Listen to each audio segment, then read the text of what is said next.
right, from Mothership to Mother Hubbard.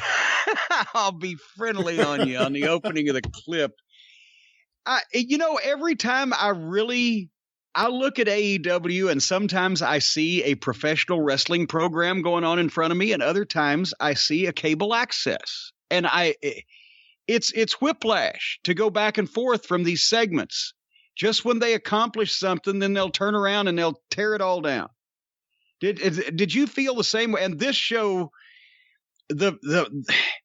it was back and forth, but the first hour was much better than the second hour, which seemed like it lasted about 3 weeks. It was longer than my first trip to Cleveland. My attitude is I hope for, and at this point expect, there will at least be one segment that I enjoy a good portion of. Well, let's go over it in detail, shall we? The opening match, which actually had a story behind it, and actually had a heel and a baby face, and actually meant something. And I don't know what they did on NXT, but if it was another 20 minutes of girls, they gave AEW the show there. But was Ricky Starks and Darby Allin. And we've talked about, we love Starks. Starks looks great, talks great. He's really doing some good stuff. Darby Allin, okay, they did the B-roll of the body bag toss where they put Darby Allin in an actual body bag filled with thumbtacks and then fucking picked him up and threw him over the top rope out onto the ramp on the pay-per-view last time, right? Or whatever they did it. Yeah. It was a stupid bump to take. It was a stupid thing to do. Reckless. But they B-rolled that. Then they had a video. Who is the guy that did Darby Allin's promo for him? It was some guy standing there and I don't recognize him as anyone we've seen before, and he was doing a promo for Darby Allin. Who was that? I have no idea. I figured that guy may be someone in the skateboarding community or something. I don't know. They may have explained it, but I tried to zip through some of the start of the thing. But anyway, so Darby comes out with no skateboard. That's good because he's serious. And here, the main thing with Darby Allin is the size difference visually, and it wasn't bad with Starks because Starks is not huge, but he's in shape. And Darby Allin does, as we've said, really different shit, and most of it well.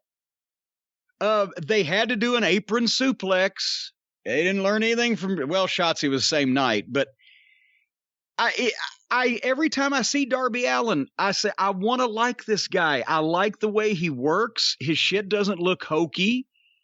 He does a lot of flying, but it works for him. If one guy's doing it, it's fine, and he should fly and do all the amazing shit he does because he's so small. He's got to have something as an equalizer. So I would like him, but every time that I start liking him, I see one of these videos where he's jumping off a fucking bridge or doing some stupid idiot shit for real and for free. And if it was just his gimmick, I would love this, but I realize that this guy really likes to do this shit for nothing and would do it regardless, and that's why I know that I would never be able to get along with him personally because I think he's a fucking moron. So I'm conflicted, you see. And especially, once again, the first time in your life, I don't know, I guess he was a homeless skateboarding bum, and that's why he's so down on life, and he has darkness in his mind and whatever the fuck, and he's gone through all these things that's twisted him and makes him paint half his face and whatever the fuck. That's fine as a gimmick. And if you really were a homeless, unhappy bum and now you're making more money you've ever made in your life, why are you doing stupid shit for free to injure yourself so you won't be able to keep making that money? I don't fucking know. Anyway, and as soon as I wrote kind of a note about that, he takes an arm drag off the apron, flat back bump onto the floor, and at 170 pounds he's got no padding whatsoever. Ricky Starks is excellent. Those great shoot-offs into the turnbuckle. He puts some force into it. Darby Allin sells well. It was a stiff, tight match for the most part where shit mostly made sense. Again, they had the spot where Brian Cage came out, and immediately here comes Hobbs. They're trying to push Will Hobbs. Nothing wrong with that. But they just fight on the ramp and then grab each other and walk back down the entranceway, which is lazy booking. Yes, the theory is, well, Cage would want to come and help his teammate, but Hobbs, who were trying to push as a babyface, would prevent that. But they did it in the laziest and most not stereotypical, but just typical way possible. The heel will try to interfere, and the babyface will tackle him, and they'll fight out. And they did it so immediately that it was so phony-ish that it just distracted. If you can't come up with a better idea, then just announce everybody's barred or somebody's not there or whatever. If you can't do it better than that, or at least bring them out in the finish where it can, bring the momentum up. Don't just waltz these guys out there for that phony shit. I don't know. Did you take that the same way? Was it just distracting and no good for anybody? It was a mild distraction in the midst of the match, yeah. And I mean, it wasn't like a distraction, like you're supposed to have a distraction. It was just distracting from the match because it looked phony, and they were having a good match. Darby Allin did that spring off the ropes into fucking Starks' spear, which was a nice false finish. I wrote, if they put the effort into Darby Allin as they have into our little dog pockets, or anybody with any potential as they have with our little dog pockets. I wasn't crazy about the finish because they did another thing where the two guys spend a lot of time on the top rope trying to do something to each other, and they keep blocking it, and they're obviously helping each other stay up there. It goes too long, but then finally Allin knocks Starks off the top rope and hit a stiff coffin drop right on top of poor Starks, who's not got that much padding either, but at least it was the finish. 1, 2, 3. They had a good match. A couple of goofy nods to indie wrestling goofiness, like the apron shit, and just the lazy booking of the partners fighting off or whatever. But this was a good match. This was a good way to start the show. And as I mentioned, not only is Starks really good at most everything so far, but Darby Allin has that weird charisma and the unique athletic shit. If they'd spend more time on him doing stuff like this, or honestly, Ricky Starks, who nobody'd seen on television last year, has done a better job of getting Darby Allin over than Chris Jericho's done of getting fucking pockets over. Because some things just can't be done. And what do you get when you cross pockets with a pig? Nothing. There's some things even a pig won't do. So they're spending a lot of money for their ex-stars to put younger guys over, but just putting them over ain't getting them over. You know what I mean?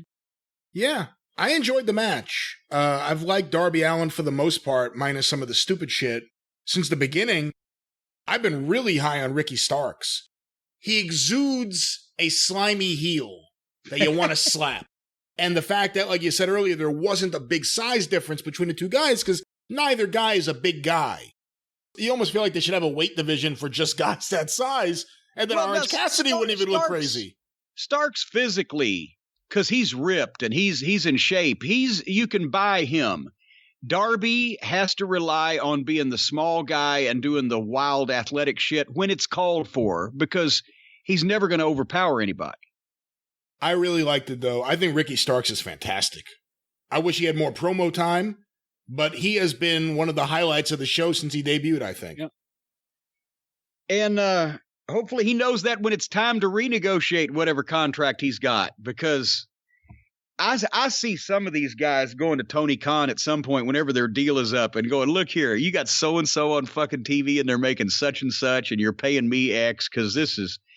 Well, there's a wider disparity than ever before of who is actual talent and who is just there as a favor.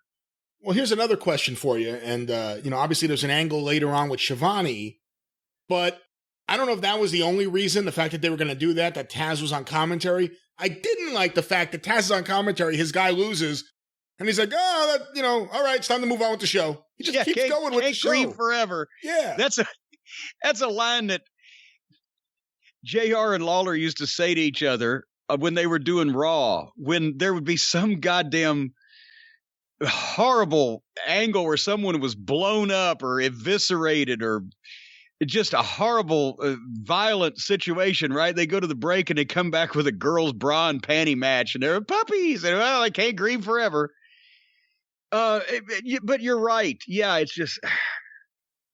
But on the positive side, when Taz is on commentary, excrement talks less.